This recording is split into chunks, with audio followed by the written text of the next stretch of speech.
obviamente seguindo essa linha aí de quem paga esse preço, né? Falando da graça. E eu vou usar uma outra figura que o pastor Ronaldo colocou, que eu achei interessante, e na construção do pensamento dele faz muito sentido, que ele falou que a graça é uma porta, fazendo essa referência, que é o início, vamos dizer assim, né, Sim. dessa caminhada. Então, a graça abriria essa porta e aí o ser humano entraria e caminharia, vai caminhar por ali. Depois ele pode até aprofundar isso. Mas eu queria que o irmão falasse um pouquinho sobre isso, se o irmão concorda com essa dinâmica, inclusive nessa questão do preço, que Deus paga, mas a gente também precisa pagar. Queria que o irmão falasse um pouquinho, por favor. Em muitos pontos eu concordo com o pastor Ronaldo, mas eu tenho uma certa dificuldade para entender que o homem coopera, o homem paga alguma coisa em relação a isso, porque se nós não definimos, se nós trazemos conceitos, às vezes nós podemos cair em algo que é chamado de obras, não só na salvação, mas em todos os aspectos. Não há nada em nós que coopere com a salvação. A salvação, não só a salvação, mas tudo é algo que provém de Deus. Quando Deus está na eternidade, Apocalipse 13:8 afirma que o Cordeiro já estava morto. Ele fala eternidade passada é algo que... Então o Cordeiro já estava morto. Quando Deus cria o cosmo, cria primeiro a natureza e depois o homem não estava lá.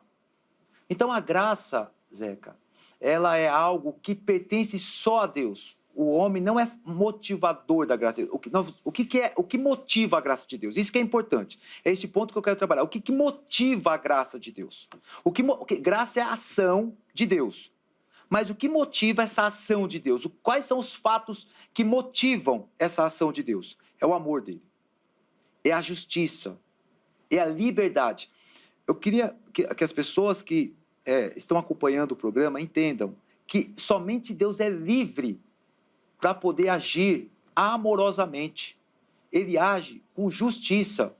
Perceba que se nós pensarmos que Deus era um ser melancólico, um ser triste, e ele cria as coisas para poder ter companhia, se só existiam o Pai, o Filho e o Espírito Santo, desde a eternidade, desde o princípio de tudo, então por que Deus cria tudo, cria todos os seres? É porque Deus, ele é movido por amor. Deus é movido por justiça. E Deus, ele é livre para poder construir e desconstruir tudo o que ele quer. Quer ver algo que é muito interessante acerca do que o pastor falou em Gênesis? O homem peca, o homem desobedece. Mas qual foi o fato motivador? Nós temos que trabalhar sempre com a motivação, porque nem toda boa obra é boa. Tem muitas obras que aparentemente são boas, mas motivações são más. Então, obras são más. O que determina o que é bom ou não são as motivações. Porque quando Deus mata, morrer é mal? É. Mas a motivação que Deus fez a morte? É isso que nós temos que entender. Isso causa espanto por uma sociedade que coloca nomenclatura no que é bom e o que é mal. Só que para Deus, o que é bom e o que é mal? Isso que causa espanto. O que foi o fato motivador para que Adão e Eva comessem deliberadamente o fruto? Gênesis 3:5. Se vocês comerem, vocês serão iguais a Deus. Então, o desejo, a desobediência não foi comer o fruto. A desobediência foram pensar que poderiam ser iguais a Deus. Então, o fato motivador da graça é o amor de Deus. É essa ação livre de Deus, essa ação justa de Deus. Por que Jesus morre na cruz?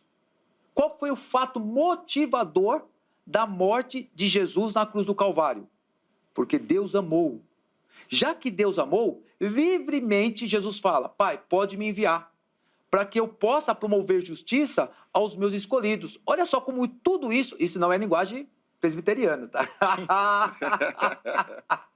Já deixa aqui, porque eu vou explicar isso mais à frente. Então veja só como o amor, a justiça e a liberdade de Deus estão entrelaçados de tal maneira que faz Deus agir em prol não somente dos cristãos, mas também daqueles que não são cristãos.